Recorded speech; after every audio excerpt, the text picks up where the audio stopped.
Hello everyone, welcome to selection academy.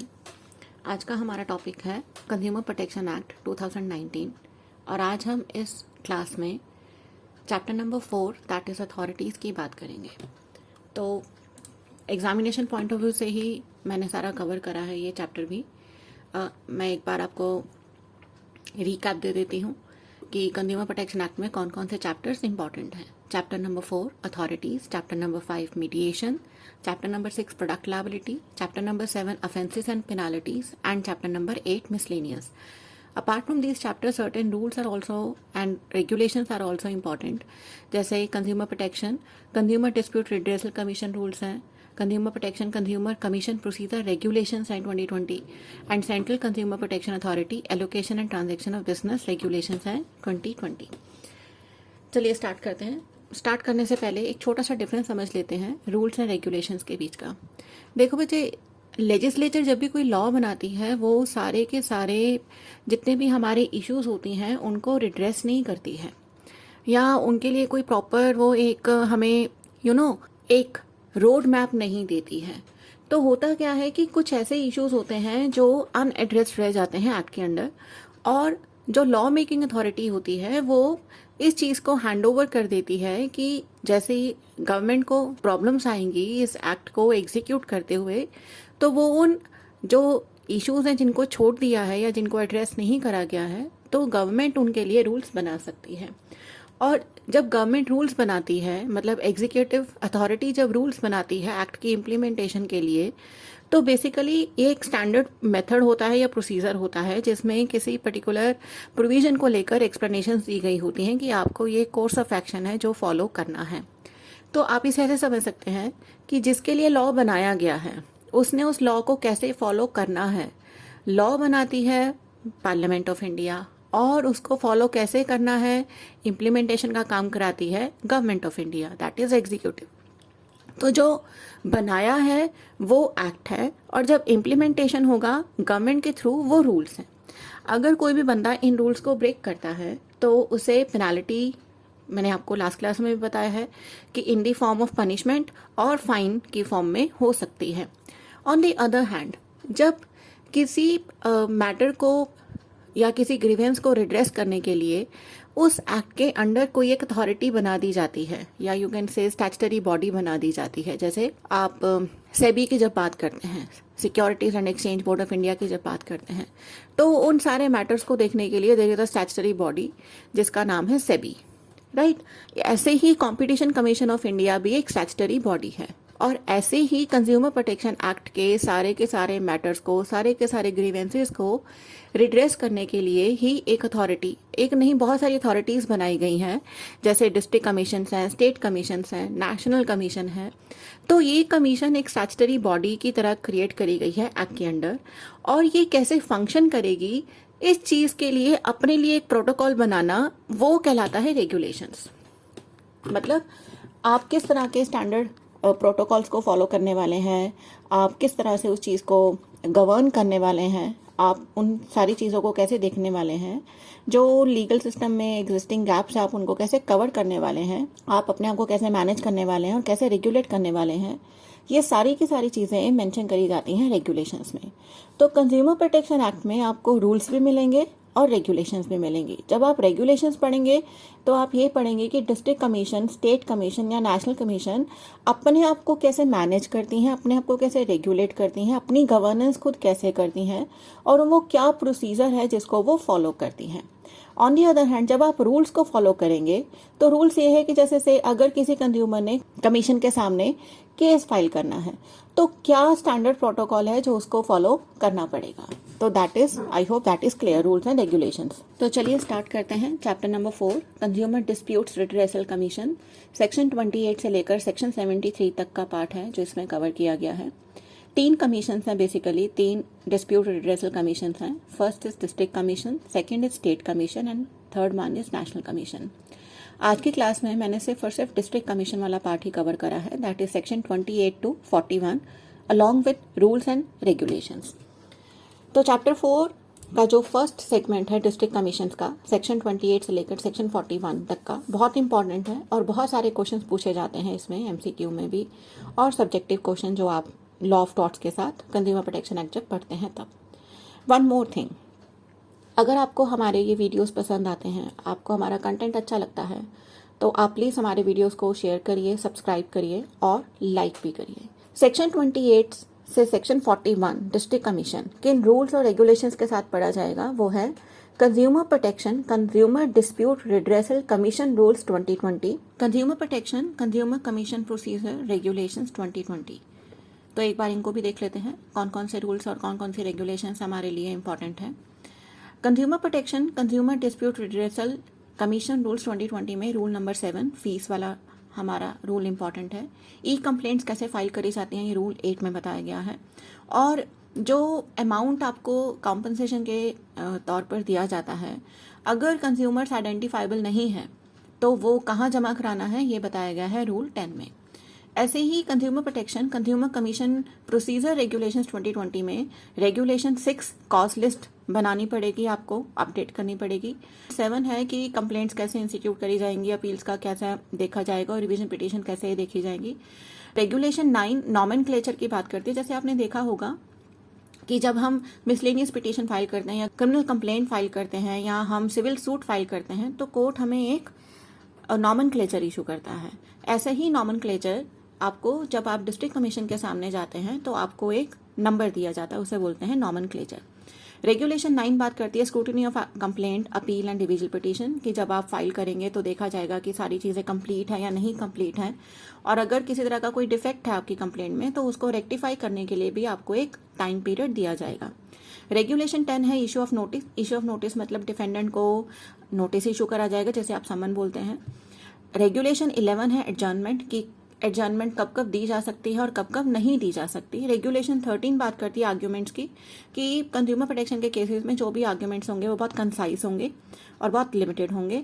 और regulation 17 बात करती है एक्स पार्टे इंटरिम ऑर्डर की, अगर डिफेंडेंट नहीं आता है तो for the time being complainant को रिलीफ देने के लिए x Partey interim order pass किया जा सकता है। और रेगुलेशन 18 बात करती है फाइनल ऑर्डर की, कि जब कभी भी फाइनल ऑर्डर पास किया जाता है, केस खत्म हो जाता है, फाइनल स्टेज पर होता है, तो जो फाइनल ऑर्डर पास किया जाएगा उसके क्या क्या कंटेंट्स होंगे और वो कैसे लिखा जाएगा। सेक्शन 34 बात करता है ज्यूरिस्डिक्शन की। देखिए बच्चे, ज्यूरिस्डिक्शन यहाँ पर सेक्शन 34 की जो ज्यूरिस्डिक्शन है कंज्यूमर प्रोटेक्शन की डिस्ट्रिक्ट कमीशंस की, वो 3 पार्ट्स में बांटी गई है। 3 पार्ट्स तो मतलब यू कैन से कि तीसरा पार्ट फंक्शनिंग की बात करता है कि कहाँ पर डिस्ट्रिक्ट कमीशन काम करेंगे। ज्यूरिस्डिक्शन में 2 जो मेन ज्यूरिस्डिक्शन है, पहली है पिक्यूनरी। पिक्यूनरी का मतलब है मॉनिटरी वैल्यू की। और सब सेक्शन 2 जो है वो बात करता है टेरिटोरियल या लोकल लिमिट्स, जो डिस्ट्रिक्ट कमीशन में लोकल ज्यूरिस्डिक्शन में जो कंज्यूमर डिस्प्यूट्स होते हैं उनको फाइल करने की। तो पिक्यूनरी ज्यूरिस्डिक्शन में डिस्ट्रिक्ट कमीशन के पास ज्यूरिस्डिक्शन है कि अगर आपकी वैल्यू ऑफ गुड्स और सर्विसेज जो आपने कंसिडरेशन के रूप में पे करी है, अगर वो 1 करोड़ से ज्यादा नहीं है तो आपका मैटर जाएगा डिस्ट्रिक्ट कमीशन के पास। ठीक है। दूसरी बात है टेरिटोरियल का मतलब होता है कि जहां पर आपके साथ ये कॉज ऑफ एक्शन या जहां पर आपके साथ ये जो भी गलत काम डिफेंडेंट ने किया या कंपनी ने किया है वहां पर। तो इट सिंपली सेज कि टेरिटोरियल जुरिस्डिक्शन कहां पर आएगी, अगर ऑपोजिट पार्टी मतलब आपने जिसके अगेंस्ट कंप्लेंट करी है, ऑपोजिट पार्टी वो होगी जहां पर उसका नॉर्मल, ऑर्डिनरीली का मतलब है आम तौर से, जैसे मैं अगर बोलूं कि नॉर्मली मेरा ऑफिस कहाँ है, कालूसराय में है, नई दिल्ली में है, तो each opposite party ordinarily resides जहां पर रहती है या जहां पर काम करती है या जहां पर ब्रांच ऑफिस है या जहां पर वो पर्सनली काम करती है गेन के लिए। ये तो हो गया ईच ऑपोजिट पार्टी, मतलब 1 से ज्यादा डिफेंडेंट हैं तो each of the opposite party आप कहीं भी जाकर केस फाइल कर सकते हैं। बी पार्ट कहता है any of the opposite party at the time of institution of complaint actually and voluntarily resides. मतलब मान लीजिए कि मैंने अपनी कोई ब्रांच भोपाल में खोली हुई है या जालंधर में खोली हुई है, तो उस केस में any of the opposite party मतलब जो मेरा भोपाल का ब्रांच ऑफिस का मैनेजमेंट है और जो मेरा जालंधर का ऑफिस का जो मैनेजमेंट है, वो दोनों क्या है, any of the opposite party at the time of institution of complaint actually and voluntarily resides. तो भोपाल की जुरिस्डिक्शन बन गई क्योंकि वो उस टाइम पर वहां पर है, और जालंधर की जुरिस्डिक्शन बन गई क्योंकि वो उस टाइम पर वहां पर काम कर रही है, कैरीज ऑन बिजनेस या ब्रांच ऑफिस है, या पर्सनली वर्क्स फॉर गेन। और इसका प्रोवाइजो, ये कंडीशन ये है कि अगर आपने भोपाल या जालंधर में केस फाइल करना है तो उस केस में आपको वहां की डिस्ट्रिक्ट कमीशन की परमिशन रिक्वायर्ड होगी, क्योंकि रजिस्टर्ड ऑफिस आपका कहां पर है वो आपको देखना पड़ेगा। क्लॉज सी कहता है जहां पर कॉज ऑफ एक्शन पूरी तरह से हुआ है, या कभी कभी ऐसा होता है कि cause of action different areas में कंप्लीट होता है, तो the cause of action Holi और इन पार्ट अराइजेस, या कंप्लेनेंट के कन्वीनियंस के लिए जहां पर वो रहता है या जहां पर वो काम करता है। और ये काम कहां से करेगी डिस्ट्रिक्ट कमीशन? अपने हेडक्वार्टर से। और ये हेडक्वार्टर कौन नोटिफाई करेगा? स्टेट गवर्नमेंट करेगी in consultation with state commission. Section 35 कहता है कि आप किस तरीके से कंप्लेंट लेकर आएंगे डिस्ट्रिक्ट कमीशन के सामने, और सेक्शन 35 को पढ़ा जाता है rule 7 and rule 8 of consumer protection consumer district redressal commission rules 2020 के साथ। तो सेक्शन 35 दो पार्ट्स में बटा हुआ है, sub section 1 and sub section 2। Sub section 1 कहता है कि चाहे कॉन्ट्रैक्ट ऑफ सेल एक्चुअल में हुआ है या एग्रीमेंट टू सेल करा है आपने, अगर आपके साथ किसी तरह की कोई अनफेयर ट्रेड प्रैक्टिस हुई है, या आप कोई रिकॉग्नाइज कंज्यूमर एसोसिएशन है, या आप एक से ज्यादा कंज्यूमर हैं लेकिन आप सबका इंटरेस्ट सेम है, तो डिस्ट्रिक्ट कमीशन की परमिशन से आप केस फाइल कर सकते हैं। या सेंट्रल गवर्नमेंट या स्टेट गवर्नमेंट या सेंट्रल अथॉरिटी, जो हमने सेक्शन 3 में पढ़ी है, वो कंप्लेंट फाइल कर सकती है। मतलब सेक्शन 35 सब सेक्शन 1 आपको ये बताता है कि कौन कौन से बंदे इलिजिबल हैं केस फाइल करने के लिए या कंज्यूमर कंप्लेंट फाइल करने के लिए। रूल 8 ये कहता है कि ये कंप्लेंट आप ई फॉर्म में भी फाइल कर सकते हैं। और सब सेक्शन 2 ये कहता है 35 का कि जब भी आप कभी कंप्लेंट फाइल करेंगे तो आपको कुछ फीस पे करनी पड़ेगी, कोर्ट फीस जिसे हम बोलते हैं।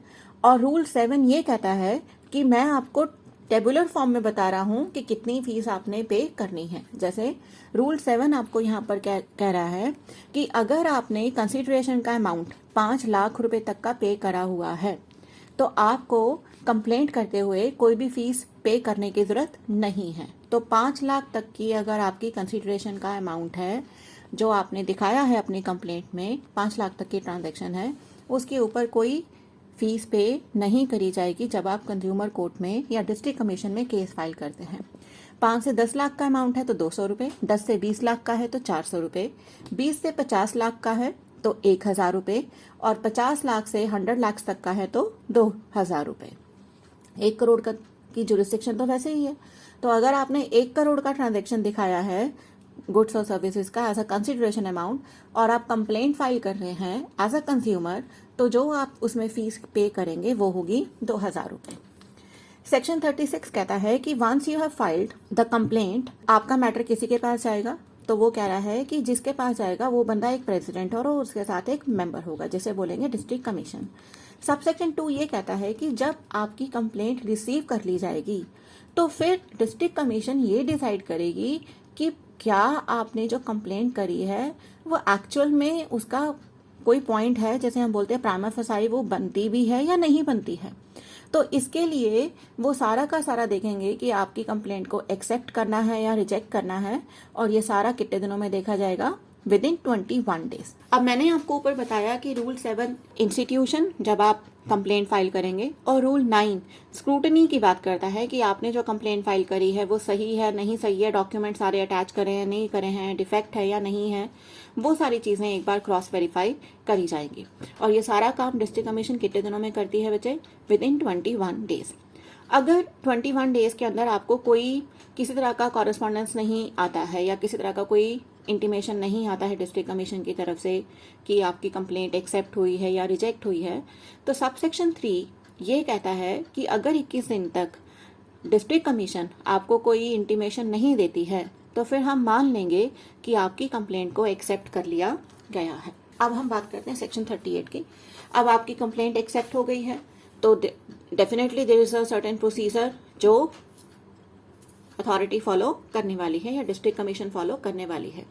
तो सेक्शन 38 को पढ़ा जाता है रूल 10 के साथ। और सेक्शन 38 कहता है, देखो बच्चे मैंने बहुत तुम्हारी कन्वीनियंस के लिए मैंने इसको एक टेबुलर फॉर्म में बनाया है, बट ये सारी चीज़ों का तभी फ़ायदा होता है जब आप ये वीडियो देखने के बाद खुद अपनी लैंग्वेज में अपने बुलेट पॉइंट्स बनाते हैं और उस चीज़ को आप एक तरह से रिवाइज कर लेते हैं, जिसे हम पैराफ्रेजिंग बोलते हैं।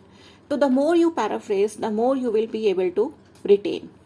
सो अगर आपने किन्हीं गुड्स की कंप्लेंट करी है, ठीक है, और आपने उसमें बोला है कि डिफेक्ट है या ये सही नहीं है कंज्यूम करने के लिए, तो उनका लैब टेस्ट होना ज़रूरी हो जाता है। तो जिन गुड्स का लैब टेस्ट होना ज़रूरी हो जाता है वो फर्स्ट पार्ट में कवर हो जाते हैं सेक्शन 38 के।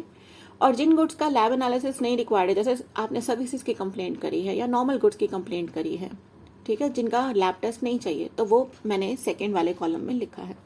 तो अगर आपने ऐसे गुड्स की कंप्लेंट करी है जिनका लैब एनालिसिस होना ज़रूरी है, तो 21 दिन के बाद जब आपको इंटीमेशन आएगा कि आपकी कंप्लेंट को एक्सेप्ट कर लिया गया है, तो ऑपोजिट पार्टी को आपकी कंप्लेंट की कॉपी के साथ एक समन, जैसे आप बोलते हैं उसे कंज्यूमर प्रोटेक्शन एक्ट में हम नोटिस बोलते हैं, उसको नोटिस इशू किया जाएगा कि देखिए आपके अगेंस्ट ये कंप्लेंट आई है और अब आप आइए, आप अपनी साइड ऑफ स्टोरी हमें सुनाइए, और इसके लिए हम आपको 30 डेज का टाइम दे रहे हैं कि ये सारा चीज़ों का रिप्लाई आप 30 दिन के अंदर अंदर बना लीजिए।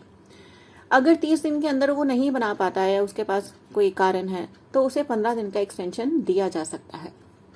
अब दो ही चीज़ें होंगी, ऑपोजिट पार्टी या तो आपकी कंप्लेंट में जो एलिगेशंस आपने लगाई हैं उनको डिनाई कर देगी, जो कि 90% लोग करते हैं, या उन पे डिस्प्यूट रेस कर देगी फर्दर, या बोलेगी छोड़ो ना परे क्या काम करना है, ऐसा चलता रहता है, बथेरे ऐसे कंप्लेंट्स आते रहते हैं। तो उस केस में जो डिस्ट्रिक्ट कमीशन है, जो आपको क्लॉज C-G में मेंशन करा गया है प्रोसीजर, उसको फॉलो करेगी। गुड्स को लैब में भेजा जाएगा और लैब में भेजते समय जो ऑर्डर पास किया जाएगा उसमें डिस्ट्रिक्ट कमीशन कंप्लेनेंट को बोलेगी कि भाई साहब आप लैब टेस्टिंग के लिए भेज रहे हैं, तो इतना अमाउंट आप यहाँ पर जमा करा दीजिए। और जो लैब है उसको बोलेगी कि आप कंप्लेनेंट से सैंपल कलेक्ट कर लीजिए और 45 डेज के अंदर अंदर आप हमें ये सारी रिपोर्ट बनाकर दे दीजिए। अब जो रिपोर्ट आएगी उसकी कॉपी दी जाएगी ऑपोजिट पार्टी को।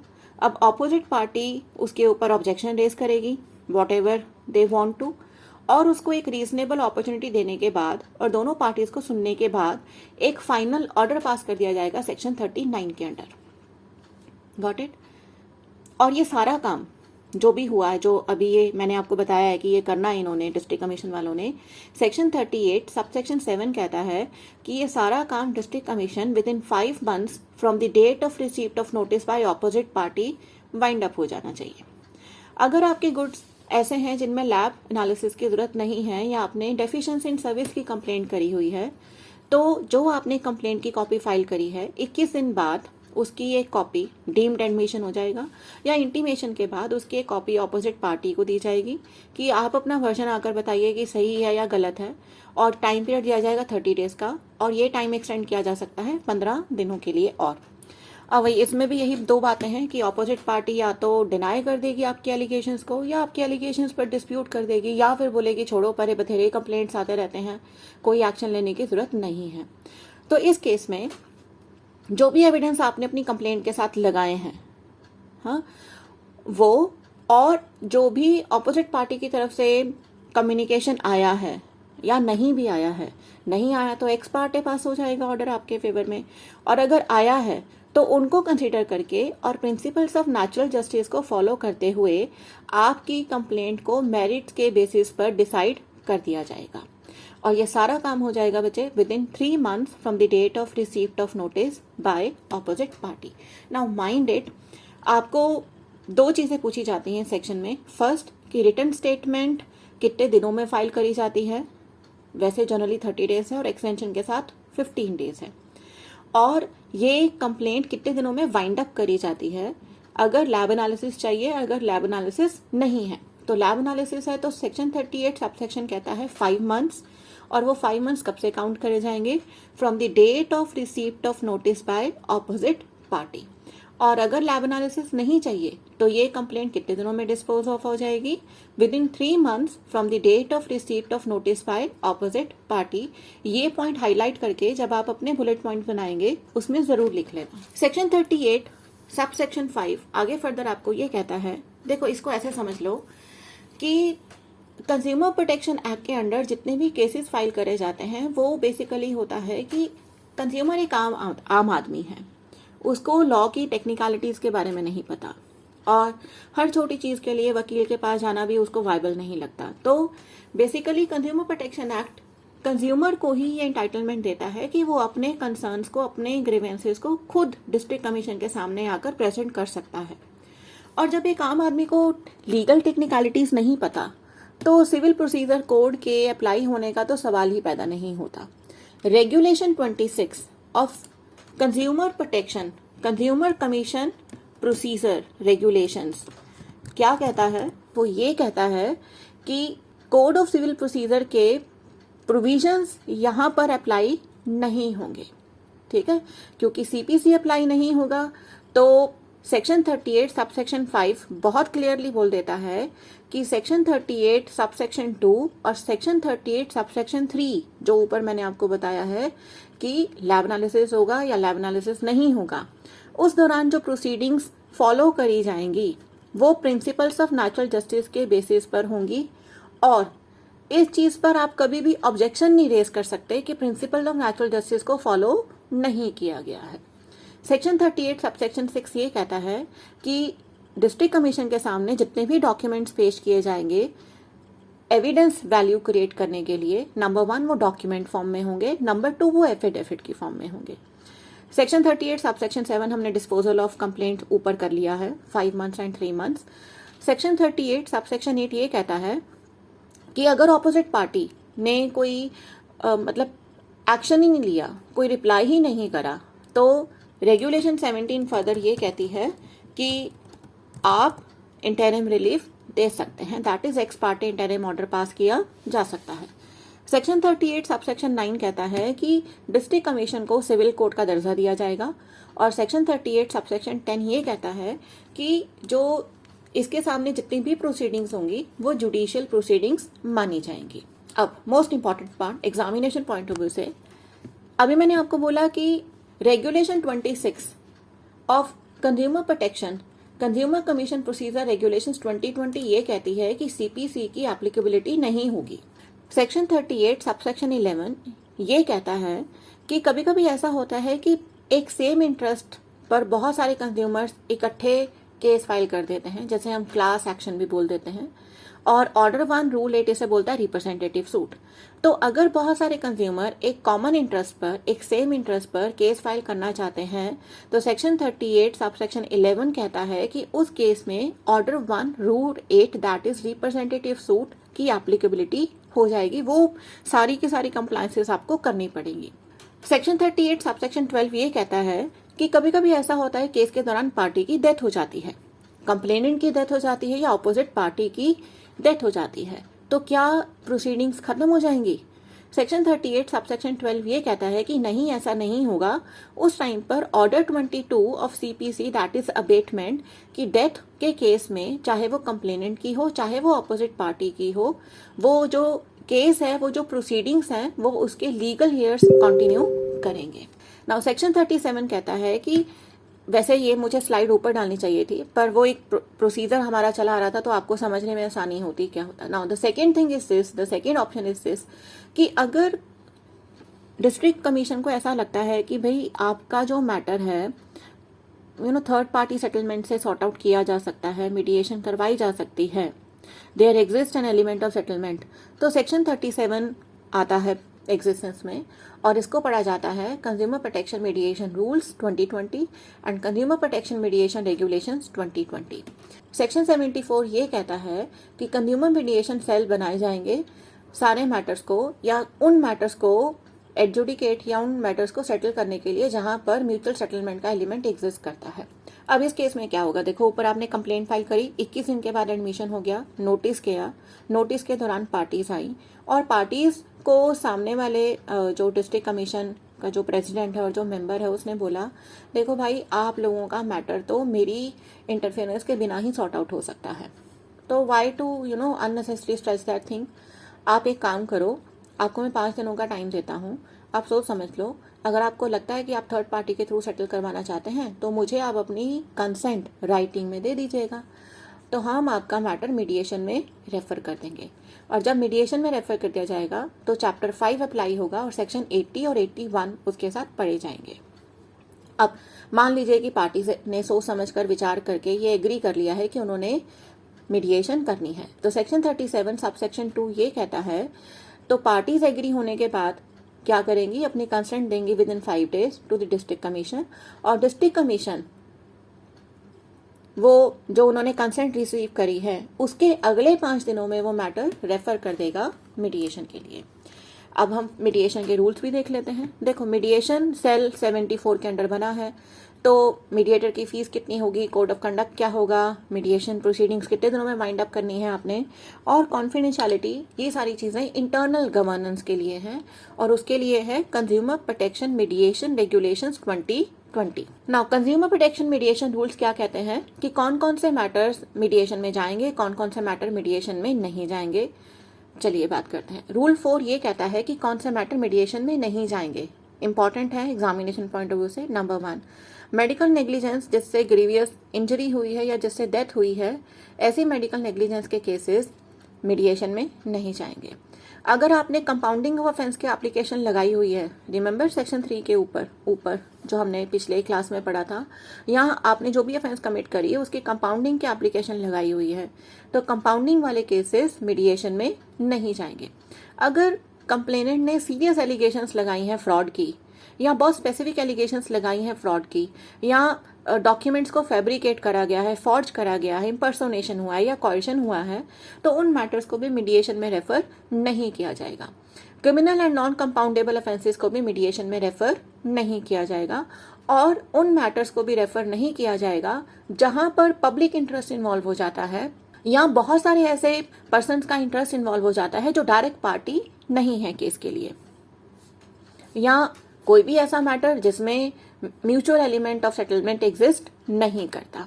नाउ रूल 5 ये कहता है कि जो आपने कंप्लेंट फाइल करते हुए फीस पे करी थी, अगर आपका डिस्प्यूट मीडिएशन से सेटल हो जाता है तो वो फीस आपको रिफंड कर दी जाएगी।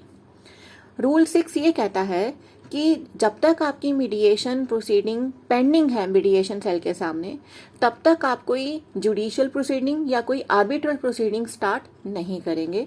रूल 7 ये कहता है कि मीडिएशन के दौरान अगर किसी पार्टी की डेथ हो जाती है तो वो मीडिएशन बाय डिफॉल्ट खत्म नहीं होगी, और जो सेटलमेंट एग्रीमेंट पार्टीज के बीच में हो चुका है और उसके बाद किसी पार्टी की डेथ हो जाती है तो वो सेटलमेंट एग्रीमेंट डिस्चार्ज नहीं होगा, वो उसके लीगल हेयर को एग्जीक्यूट करना पड़ेगा। सेक्शन 39 पढ़ा जाता है regulation 18 of consumer protection consumer commission procedure regulations 2020 के साथ। वो ये कहता है, देखो ऑर्डर, फाइनल ऑर्डर पास होगा, फाइनल ऑर्डर में क्या क्या लिखा जाएगा ये बताता है सेक्शन 39 क्या क्या लिखा जाएगा, कैसे पास किया जाएगा ये बताती है रेगुलेशन 18।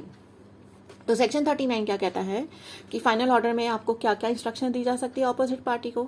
ये बोला जा सकता है कि भाई लैब ने जो डिफेक्ट बताए हैं एनालिसिस के बाद आप उन्हें रिमूव करिए, आप गुड्स को रिप्लेस करके दीजिए, या आप पैसा वापस कर दीजिए इंटरेस्ट के साथ, या जो कंप्लेनेंट ने चार्जेस पे करे हैं वो भी सारे पे करिए, जो आपकी लापरवाही की वजह से नुकसान हुआ है या इंजरी हुई है कंप्लेनेंट को उसके लिए कॉम्पनसेशन पे कर दीजिए। जो प्रोडक्ट लायबिलिटी का एक्शन है ये हम डिटेल में डिस्कस करेंगे जब हम प्रोडक्ट लायबिलिटी वाला वीडियो बनाएंगे, उसमें उसके लिए जो भी हुआ है उसको लॉस वो आप पे करिए। किसी भी तरह का डिफेक्ट है या डेफिशिएंसी है सर्विसेज में या गुड्स में, आप उसको रिमूव करिए। आप अनफेयर या रिस्ट्रिक्टिव ट्रेड प्रैक्टिस को डिसकंटिन्यू कर दीजिए और आप रिपीट नहीं करेंगे। आप अनसेफ गुड्स को सेल नहीं करेंगे, हजार्डस गुड्स को सेल नहीं करेंगे, हजार्डस गुड्स को विड्रॉ कर लेंगे या इनको मैन्युफैक्चर नहीं करेंगे आज से या जो डेट मेंशन करी गई है तब से। और अगर बहुत सारे कंज्यूमर्स हैं और उसमें कुछ कंज्यूमर आइडेंटिफाइबल नहीं है कन्वीनियंटली, तो जो भी आपको अमाउंट बोला गया है उसका मिनिमम 25% आप एक फंड में जमा कराएंगे। और अगर आपकी कोई मिसलीडिंग एडवर्टाइजमेंट है तो आप उसके इफेक्ट को न्यूट्रलाइज करेंगे या उस एडवर्टाइजमेंट को करेक्ट करेंगे, या जो भी पार्टीज का खर्चा हुआ है इस लिटिगेशन के दौरान वो आप उन्हें पे करेंगे, और आप मिसलीडिंग एडवर्टाइजमेंट को इशू नहीं करेंगे और सीज एंड डिजिस्ट कर देंगे। तो ये है आपका सेक्शन 39। सेक्शन 40, 50 और 60 ये कॉमन लिए हैं मैंने। सेक्शन 40 है डिस्ट्रिक्ट कमीशन का, सेक्शन 50 है स्टेट कमीशन का और सेक्शन 60 है नेशनल कमीशन का। देखो बच्चे, to err is human, even I am a human being. मैंने इस क्लास में बहुत जगह पर रेगुलेशन के बजाय रूल भी बोल दिया होगा, है ना। तो हम कहते हैं इंसान गलतियों का पुतला है। तो yes, mistakes are bound to happen and they do happen. तो इस केस में जब हम डिस्ट्रिक्ट कमीशन के सामने जाते हैं अपना मैटर लेकर, या स्टेट कमीशन के सामने जाते हैं, या नेशनल कमीशन के सामने जाते हैं, बहुत सारी एरर्स ऐसी होती हैं, क्लरिकल एरर्स या किसी भी तरीके की एरर जो अब मान लो 2 लाख का अमाउंट था, वो प्रिंट हो गया है 20 लाख रुपए। अब आप थोड़ा ना उसे काट कर 2 लाख रुपए लिख लेंगे। जिस भी कमीशन ने वो ऑर्डर पास करा है आप उसी के पास ही तो जाएंगे ना कि देखिए सर 2 लाख की बात थी, आपने गलती से 20 लाख रुपए लिख दिए हैं, तो आप इसे काट कर प्लीज 2 लाख रुपए कर दीजिए। तो ये कहलाता है रिव्यू। रिव्यू का मतलब होता है कि आपके ऑर्डर में किसी तरह की कोई एरर है और वो एरर सामने दिख रही है, बिल्कुल on the face of it, कि ये हो चुकी है गलती और आप इसको ठीक कर दीजिए। तो ये सू मोटो भी करी जा सकती है और ये पार्टीज की एप्लीकेशन पर भी करी जा सकती है। तो सेक्शन 40, 50 और 60 रिव्यू है और बोला गया है कि रिव्यू की अगर आपने एप्लीकेशन फाइल करनी है तो ये आपको फाइल करनी है within 30 days from the date of such order. और रूल 15, देखो मैंने गलती करी ना, regulation 15 of consumer protection consumer commission procedure regulations ये कहती है कि जब कभी भी आप रिव्यू एप्लीकेशन या रिव्यू पिटीशन फाइल करेंगे तो आप लिखेंगे क्लियरली कि क्या ग्राउंड्स है आपके रिव्यू के, कि यहाँ पर ये एरर है, ये आपको ठीक करनी है। और ये जो एप्लीकेशन फाइल करी जाएगी, देखो इसमें कोई ऐसा तो है नहीं कि एविडेंस है जो आपने देखना है, क्लरिकल एरर है जो आपने ठीक करानी है। तो ये सर्कुलेशन के थ्रू ही, मतलब प्रेसिडेंट और उसका जो मेंबर है, सर्कुलेशन के थ्रू ही उस चीज को सेटल डाउन कर दिया जाएगा, unless and until otherwise ordered. Section 41, 51 and 67 3 common section है, अपील के हैं। तो 41 डिस्ट्रिक्ट कमीशन का है, 51 स्टेट कमीशन का और 67 नेशनल कमीशन का है। अब देखो बच्चे, सिंपल सी बात ये समझ लो, आप अपील कब फाइल करेंगे, जब आप सेटिस्फाइड नहीं होंगे, है ना, किसी ऑर्डर से। लेकिन अगर आपने म्यूचुअल सेटलमेंट से ही सारा काम कर लिया है फिर तो सवाल ही पैदा नहीं होता ना डिसएग्री होने का।